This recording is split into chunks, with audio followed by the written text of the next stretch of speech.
اب آپ نے جو ہے لوح محفوظ کا مطالعہ کیا اور اس کے بعد جو ہے آپ نے جو ہے ارشاد فرمایا، کہا اے خاتون جو ہے جا تیری قسمت میں کوئی اولاد نہیں ہے، تیری قسمت میں کوئی اولاد نہیں ہے۔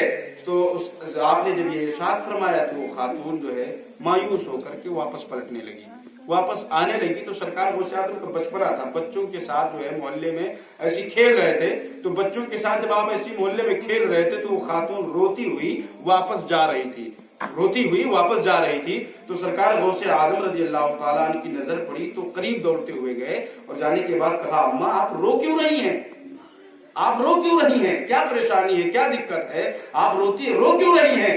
تو اس خاتون نے کہا بیٹا رونے کی بات ہی ہے، کیا کروں، میں بڑی امید کے ساتھ، بڑی جو ہے امید کے ساتھ جو ہے میں آپ کی نانا کی بارگاہ میں آئی تھی اور اولاد کے لیے، لیکن انہوں نے کہا کہ جو ہے میری قسمت میں کوئی اولاد نہیں ہے اور میں اسی مقصد سے اور اسی مطلب کو سمجھ کر کے میں واپس مایوسی کے ساتھ جا رہی ہوں، میری قسمت میں صرف رونا ہی لکھا ہے اور ہے کیا، اب اس کے سوا میں کر ہی کیا سکتی ہوں آنسو بہانے کے علاوہ۔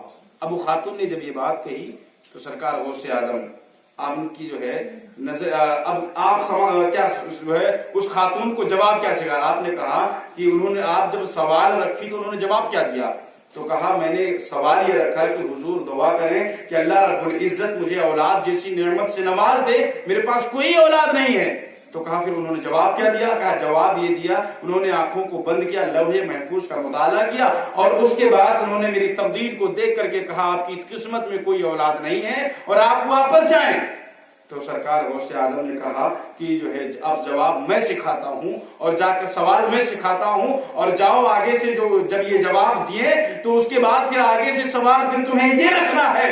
تو انہوں نے کہا کیا رکھنا ہے، کہا جا کے اولاد کی جو ہے خواہش ان کے سامنے اظہار کرنا اور جب وہ کہیں کہ آپ کی قسمت میں کوئی اولاد نہیں ہے تو پھر آگے سے یہ سوال رکھ دینا کہ حضور اگر میری قسمت میں اولاد ہوتی تو اللہ مجھے دے دیتا، آپ کی بارگاہ میں آنے کی ضرورت ہی نہیں، اگر ہوتی تو اللہ مجھے نواز دیتا، آپ کی بارگاہ میں آنے کی ضرورت کیا تھی، نہیں تھا، نہیں ملا، تبھی تو آپ کے پاس وسیلہ لگانے کے لیے آئے ہوں، تبھی تو آپ کے پاس سفارش کرنے کے لیے آئے ہوں۔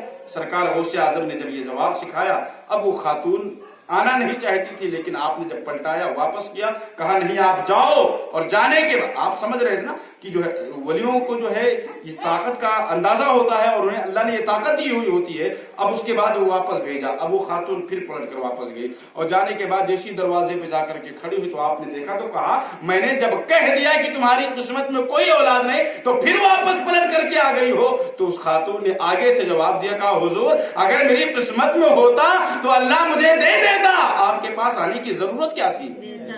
اب جب وہ خاتون نے یہ بات کہی تو فوراً آپ کو جو ہے جلال آیا اور اس کے بعد آپ نے جو ہے فوراً جو ہے آپ نے کہا کہ جو ہے آنکھوں کو بند کیا اور اس کے بعد جو ہے رب کی بارگاہ میں دعا کی اور دعا سے جب ہاتھوں کو نیچے اٹھایا اور اس کے بعد کہا جا میں نے تجھے 1 دیا، 2 دیا، 3 دیا، 4، 5، 6، جا میں نے تجھے 7 اولادیں عطا کی ہے۔ اور اس کے بعد جب آپ نے یہ ارشاد فرمایا، اب وہ خاتون وہاں سے خوشی اور مسرت کے عالم میں مچلتی ہوئی وہاں سے جب وہ نکلی تو اب اس کے بعد آپ جلال میں آئے اور اپنے عصا مبارک کو یعنی جو ہے عصا کو ہاتھ میں لیا، ڈنڈے کو، اور لے کے وہاں سے حجرے سے باہر نکلے اور نکلنے کے بعد جو ہے دیکھا کہ عبد القادر غوث اعظم بچوں کے ساتھ کھیل رہے ہیں اور جب وہاں قریب جو ہے تیزی کے ساتھ بڑھتے جا رہے تھے اور سرکار غوث اعظم کی نگاہ پڑتی ہے کہ نانا آ رہے ہیں، آپ نے دیکھا کہ جلال میں ہے اور اس کے بعد ارشاد فرمایا، کہا بچوں بھاگو نانا آ رہے ہیں۔ اب اس کے بعد آپ دوڑتے آگے آگے جا رہے ہیں، سارے بچے بھی بھاگتے چلے جا رہے ہیں اور اس کے بعد آپ پیچھے پیچھے ڈنڈا لیے دوڑتے چلے جا رہے ہیں اور کہہ رہے ہیں عمر چھوٹی ہے اور بات بڑی کرتا ہے اور تو نے ابھی سے اپنا کام شروع کر دیا ہے۔ اس کے بعد پیچھے دوڑتے جا رہے تھے اور وہ آگے آگے بھاگتے جا رہے تھے، یہاں تک کہ جو ہے سرکار غوث اعظم کا گزر جب قبرستان سے ہوتا ہے تو آپ نے کہا اے قبر والو اٹھو بھاگو نانا آ رہے ہیں۔ اتنا کہنا تھا کہ قبر سے مردے اٹھ کر بھاگنا، قبر سے مردے اٹھ کر